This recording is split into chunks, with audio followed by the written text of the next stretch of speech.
Pero ang nakuhang score ni Linda ay 719. Highest scorer.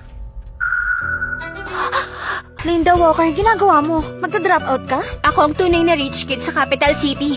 Kawawa kasi nung pagpalit ako ng pinanganak ako. Doon ako magka-college exam. Capital City? Linda, sa mga nobela, laging todo suporta ang mayayamang magulang sa peking anak. Ingat ka, ha?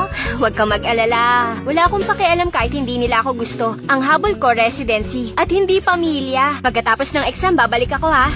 Residency. Heto na ako. Nancy! Nancy! Nancy! Nancy! Nancy! Nancy! Mama, Papa, aalis na lang po ako. Hindi ako bagay sa pamilyang to. Nancy, tama na. Huwag kang matakot. Wala siyang panama sa pinalaki kong anak ng 18 years. Siguradong ito si Mrs. Lewis, ang totoong nanay ko.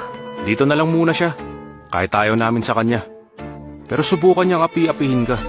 Pag nag-18 naman siya, palalayasin namin siya. Mukhang ito ang pangalawang kapatid kong si Joseph. Ano ba?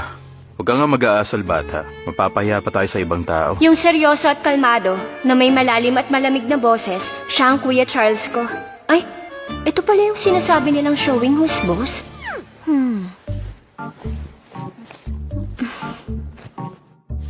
Napaka-boring.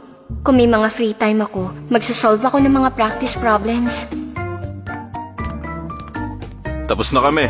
Usap tayo. Teka, naisip ko na ang sagot dito. Nagpapanggap ka ba? Kunwari, mabuti kang estudyante. Patingin nga. Ano ba yan? Tumahimik ka! Ay, nakakairita. Linda,